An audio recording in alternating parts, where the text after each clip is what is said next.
어릴 때 별명 혹시 기억하시나요? 저는 어릴 때 별명이 순이, 순둥이라고 해서 순이라고 친구들이 매일 놀렸던 기억이 나요. 저는 참 그 별명이 너무 촌스럽기도 하고 그래서 생각하기 싫은 별명이었는데 요즘 세상에는 그 별명을 가진 게 어떻게 보면 참 희귀한 거구나 느낄 때가 있네요. 어려서부터 저는 엄한 부모님 밑에서 자라와서 그런지 늘 위축되어 살았습니다. 시험 점수를 못 받으면 동생이랑 저는 그날 하루 종일 밥도 못 먹고 공부를 해야 했고, 그렇게 집에서 벗어나고자 했던 저는 악착같이 공부해 서울 명문대에 입학을 했습니다. 그 뒤로 집에서 나와 기숙사 생활을 했어요.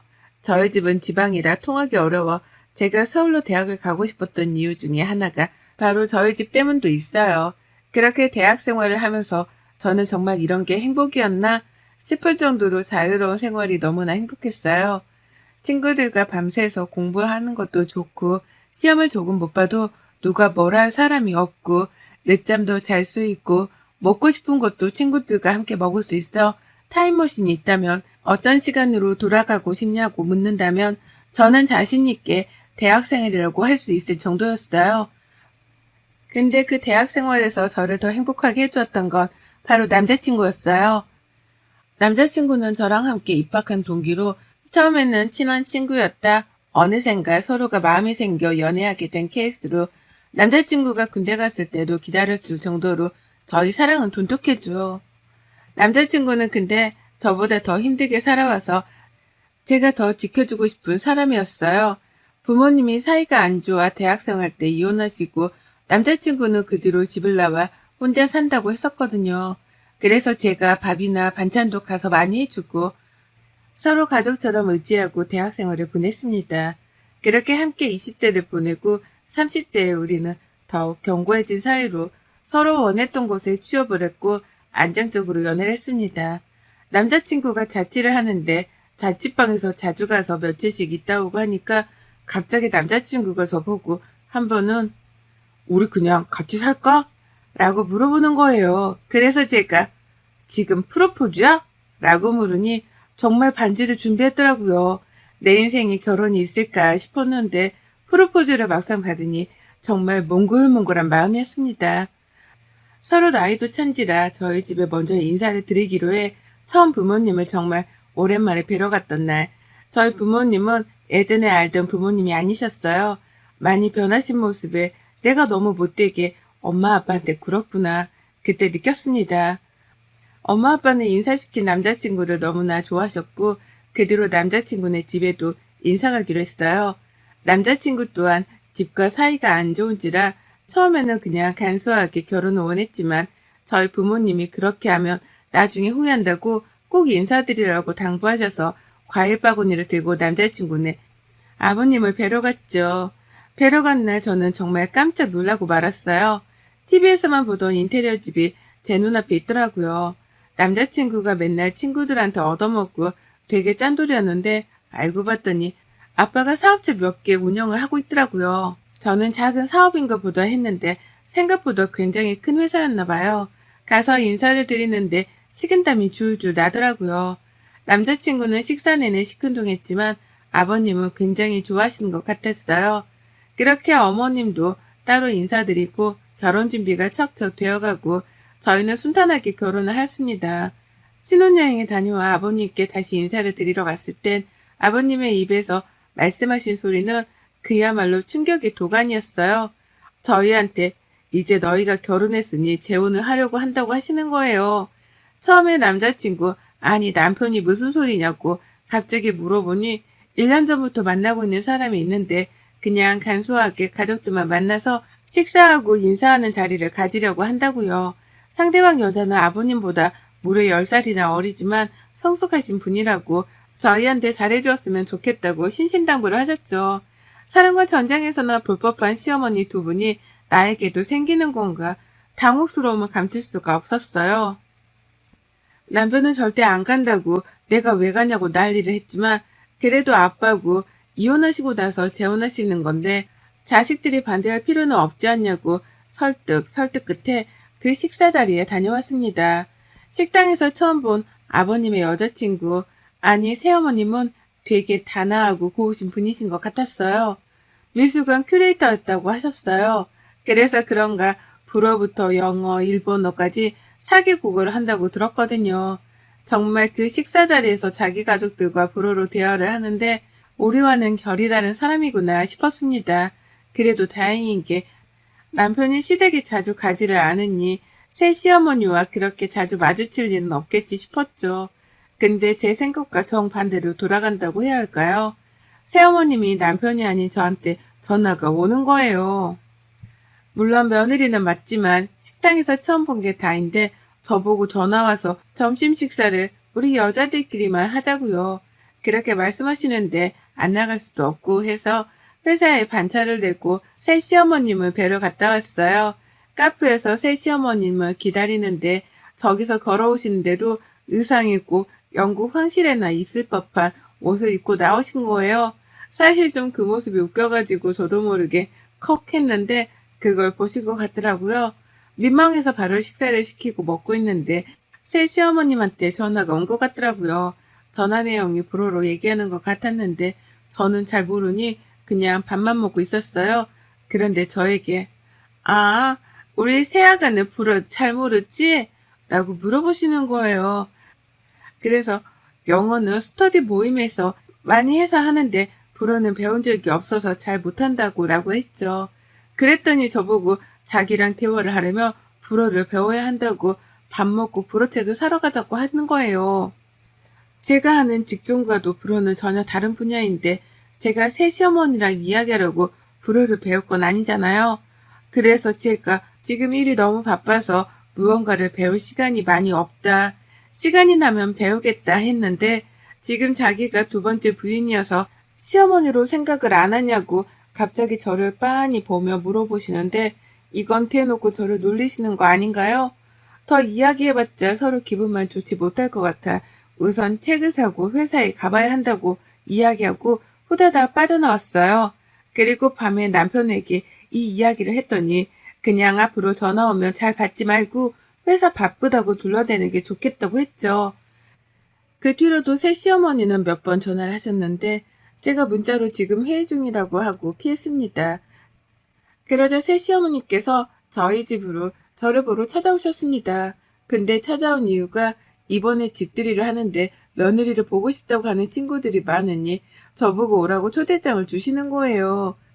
제가 이날은 회사에 일이 많아서 어려울 것 같다고 해도 저에게 시간을 맞춘다고 꼭 오래요. 심지어 따로 아버님이 전화 오셔서 오라고 막 그러시는데 거절할 수가 없잖아요. 그래서 그날 시댁으로 건너갔어요. 남편은 야근이라 저보고 가지 말라고 신신당부했지만 또 그럴 수가 없어 넘어갔죠. 가서 밥 먹고 차 마시는데 아버님네 집에 집안일을 도와주시는 이모님이 계시는데 제가 민망할 정도로 이모님을 모든 사람들이 다 시키는 거예요. 물론 당연히 가사 일을 도와주시는 거니까 그럴 수 있지만 너무 작은 것까지 솔직히 시키는 건 좀 아니잖아요. 그래서 제가 보다 못해 자꾸 이모님을 시키길래 혼자서 일하시기 그러시니 제가 도와드리겠다고 저한테 말씀하시라고 했죠. 그랬더니 그 친구분이 갑자기 불어로 뭐라고 하는데 안 좋은 말 같았어요. 그 뒤로도 불어로 자기네들끼리 좋다고 웃고 떠들고 이모님이 조금만 실수하면 신경질을 팍 내면서 불어로 욕 같은 걸 하는 것 같더라고요. 그렇게 좋지 못한 식사 자리를 하고 와서 그런가 집에 와서 긴장이 풀리니 두통이 밀려오더라고요. 두 번 다시는 그런 자리에 가지 않겠노라 다짐했죠. 며칠이 지나고 또 새 시어머니가 전화가 오는데 한두 번 정도 받지 않았어요. 회사가 너무 바쁘기도 했고 또 뭐라고 하실까 두렵기도 해서요. 그랬더니 문자로 전화 받아요? 라고 왔네요. 퇴근하고 회사가 너무 바빠서 전화드릴 틈이 없었다고 하니 이번에는 저보고 쇼핑몰 같이 가달라고 하시는 거예요. 친구들이랑 모임이 있는데 어떤 옷을 입고 가야 할지 고민된다고 좀 봐달라고요. 제가 친구도 아니고 알겠다고 또 하고 주말까지 새 시어머니랑 백화점에 갔습니다. 백화점에 가서 계속 끌려다니고 짐 들고 거의 비서처럼 따라다닌 것 같아요. 제가 거절을 잘 못하는 편이기도 하지만 너무 저를 편하게 대하시는 것 같아서 쇼핑을 다 하고 식사를 하면서 제가 말씀드렸어요. 어머님, 제가 회사가 너무 바빠서 주말에도 이제 시간 내기가 너무 어려워서요. 죄송해요. 라고 말씀드리니 저보고 한 달 월급이 얼마냐고 물으시는 거예요. 그래서 얼마 정도 받는다 하니 저보고 갑자기 생각보다 많이 못 받네. 일하는 거에 비하면 너무 적다. 차라리 나 이렇게 쫓아다니는 게 더 이득이지 않아? 라고요. 원래 말씀을 잘 가려하시는 분은 아니라고 생각했는데 저렇게 말씀하시니 화가 좀 났어요. 최대한 침착하게 말씀드리고 저는 바로 집으로 왔죠. 그날 하루 종일 침대에 누워 펑펑 우는데 결혼 생활이 뭔가 싶기도 하고 왜 나는 이렇게 거절을 잘 못할까 싶어 이런 제 자신이 답답했죠. 남편한테 말하면 남편과 아버님 사이가 나빠질 게 뻔해서 제가 참는 게 가족들한테 다 좋은 거다 하면서 그렇게 지냈습니다. 그 후 새 시어머니 생신이 다가와서 시아버지가 남편에게 집으로 와서 같이 밥 먹자고 하셨나 봐요. 알겠다고 하고 선물을 또 준비 안 할 수 없어 준비해서 가야지 하는 마음이 있었는데 아니나 다를까 또 저에게 연락이 계속 오는 거예요. 생일인데 며느리가 차려주는 밥이 드시고 싶다고 해주면 안 되겠냐고요. 그래야 자기가 좀 대접받는 기분이 난다고요. 저는 또 알겠다고 말씀드리고 새벽같이 일어나서 집에서 음식을 이것저것 했어요. 그리고 시댁으로 넘어가서 거기서도 음식하고 집도 생일 파티 느낌 나게 꾸미고 하니 밥 먹을 때가 되니까 녹초가 되었네요. 너덜너덜해진 영혼이 가출한 채로 있다가 집으로 와서 그날 하루 종일 악몽에 시달렸어요. 열심히 공부해서 대학교 가고 지금은 누구나 가고 싶은 직장에도 다니고 있는데 제 인생이 너무 초라해 보이는 거예요. 결혼 앞에서요. 결혼만 안 했으면 제가 이렇게 을이 될 리도 없잖아요. 근데도 제 성격 때문에 말 한마디 한 번 못하니 화병이 나서 미쳐버릴 것 같았어요. 그렇게 하루하루를 살다 딱 이날로 제가 각성을 하게 돼요. 그날도 어김없이 새 시어머님 쇼핑 비서로 따라가게 되었어요. 따라다니다 보니 저번에 친정 부모님이 낡은 운동화를 두 분 다 신고 계시는 게 생각나서 백화점 간 김에 하나 사드리고 싶었어요. 그래서 사드리려고 저도 이것저것 좀 보는데 왜? 살려고? 이러시는 거예요. 그래서 부모님이 운동화가 낡아서 하나 사드리고 싶어서요. 라고 하니 저보고 새 시어머니가 갑자기 깔깔 웃으면서 여기 운동화 한 컬레에 얼만 줄 알아? 제가 브랜드를 잘 모르기도 하고 다 그게 그 제품 같아서 한 20만 원 정도 하나요? 라고 했어요. 그랬더니 정말 그 매장에서 박장대소를 하시면서 뭐? 20? 여기에 20만 원짜리 운동화가 어딨어. 진짜 촌스럽다. 우리 새아가 나 따라다니면서 안목 좀 챙겨야 할 것 같아. 라고 하는데 옆에 있던 직원은 저를 보며 웃음을 참는데 제 얼굴이 정말 새빨간 토마토처럼 붉어지는 거예요. 그리고선 갑자기 남자 운동화, 여자 운동화 한 컬레씩 고르더니 직원에게 이거 계산해줘. 우리 사돈댁이 이런 운동화 한 번도 못 신어본 것 같아. 진짜 안타까워서 내가 참 이럴 때 또 내가 하나 사줘야 되지 않겠어? 네, 사모님 50대 분들한테 굉장히 인기 있는 모델이랍니다. 라고 하고 저보고 가져다 드리려고 하시더군요. 그 운동화를 집에 와서 보는데 참 제가 많이 비참해져 보였습니다. 그냥 제가 살아온 날들이 최선을 다했다고 생각했는데 저는 브랜드의 운동화가 얼마인지도 잘 모르고 새 시어머니가 사는 세상과 제가 사는 세상이 너무나 달라서 더 초라하게만 느껴졌던 것 같아요. 사실 알고는 있었습니다. 새 시어머니는 일부러 제 앞에서 자기를 보여주고 싶어 제가 못 알아듣는 불어를 하고 백화점에 데려가 네가 나 아니면 이런 데 와보겠니? 이런 느낌으로 저를 무시하고 너는 나보다 밑이야. 이런 식의 느낌으로 저를 대하는 것을요. 하지만 저는 지금까지 너무 바르게 살려고 노력해서 어른들에게는 또 다른 사람들에게는 나쁜 소리, 싫은 소리 안 하는 것이 도리라고 생각했는데 백화점에서의 일은 정말 못 참겠더라고요.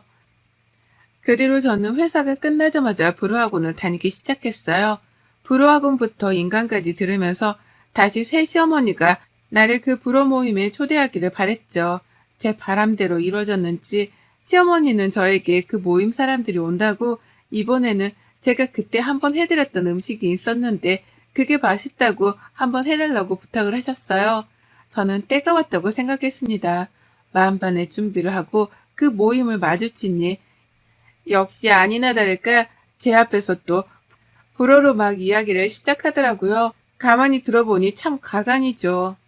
니네 며느리 우리 말 못 알아듣는 거 보니 너무 웃겨. 우리가 자기 욕을 해도 모르잖아. 맞아. 우리 며느리 착하긴 한데 얘가 너무 느려. 그리고 집도 가난한 것 같아. 글쎄 저번에 백화점 갔는데 너희 그 브랜드 알지? 나보고 20만 원 정도 하냐고 묻는 거야. 내가 정말 쪽팔려서. 정말 나는 돈 없는 사람들 이해 안 되더라. 돈이 없으면 겸손해야지. 그러지 못한 사람들이 더 많아. 자기네 식사 도우미 해주는 분도 좀만 쓰다가 내보내. 오래 하면 자기가 손때 탄다고 생각해. 진짜 재수없지 않냐? 아니 나는 내 보내고 싶은데 우리 그이가 이모니 음식 솜씨가 좋다나 뭐라나 자꾸 그런 소리만 늘어놓니 지금 좀 꼬시고 있어. 이런 류의 이야기를 계속해서 이어가더라고요. 저는 계속해서 그냥 듣고만 있었어요. 고개 숙이고 밥 먹고요. 그리고 갑자기 강남에 정말 비싼 와인바가 있어요. 거기는 예약을 해도 몇 달을 기다려야 하고 룸에 들어가서 먹으려면 VIP만 되는 곳이거든요. 근데 시모 친구 한 명이 거기 와인바에서 일하는 사람이 자기 지인이라고 오늘 좀 한가해서 룸을 못 가고 그 바로 되어 있는 긴 테이블 있잖아요. 거기는 갈 수 있을 것 같다고 갈래? 라고 물어보더라고요. 저는 잘 안 따라가지만 이번에는 무슨 이야기를 하나 따라갔어요. 따라가서 앉으니 그때부터 거기서도 자기네들끼리 불어로 대답하고 불어로 이야기해요.